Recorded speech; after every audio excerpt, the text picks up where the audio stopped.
Doctor.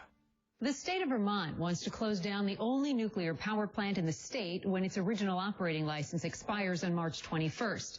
The federal government says it can stay open an additional 20 years. And Amber Lyon takes us inside this battle over a nuclear plant that could determine the future of aging plants all over this country.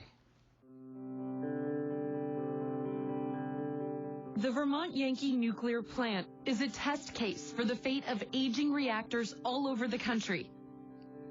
In 2002, it was purchased from the state by a private New Orleans-based company, Entergy, which owns 11 plants across the country.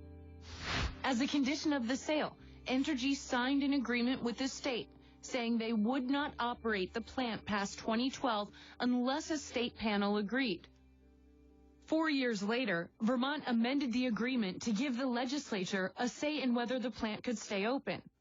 Overall, it's been a profitable deal for Entergy. They bought it really cheap. They bought it for $170 million.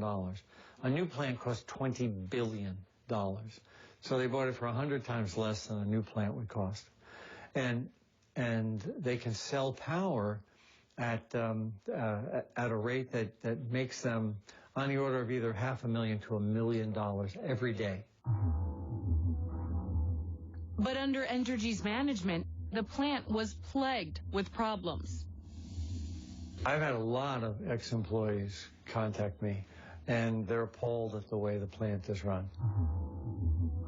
We wanted to speak with Entergy's CEO, J. Wayne Leonard, but he declined our request. The company's credibility in Vermont took a hit in January 2010 when radioactive water was discovered in monitoring wells. A leak coming from underground pipes beneath the plant. This after plant owners had testified under oath that such pipes didn't exist.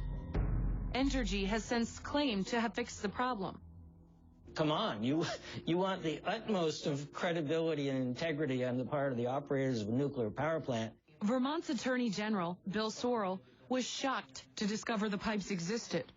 They repeatedly denied that they had that until they had a leak of tritium, which is a radioactive material that was discovered in underground testing or monitoring wells, and they went, whoops, sorry, we made some misleading statements to you, because in fact... Misleading? Yeah. Do you think they were misleading, or were they lies? I don't know. They were not, the statements that they made were not true. Shortly after this leak, the Vermont State Senate voted overwhelmingly. We're talking 26-4 in a bipartisan vote to shut this plant down.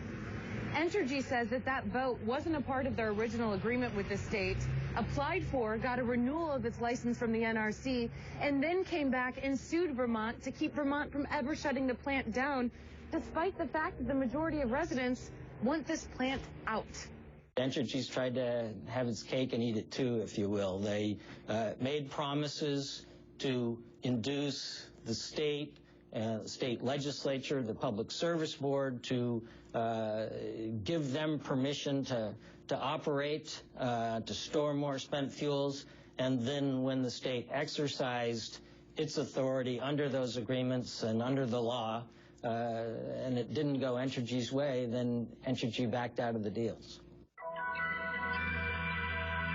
In court papers, Entergy has said that Vermont is trying to veto federal authority over nuclear power, and therefore the state's actions are unconstitutional. Opposition to the plant is not universal. In tiny Vernon, Vermont, where the plant is located, there are some who support the license extension. We're here in the center of Vernon at Nesbitt's Portside Tavern, which also happens to be the home of the tritium leak shot.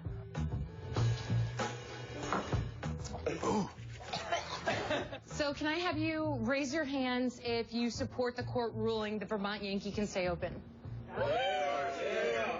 It's a very safe place to work and be around.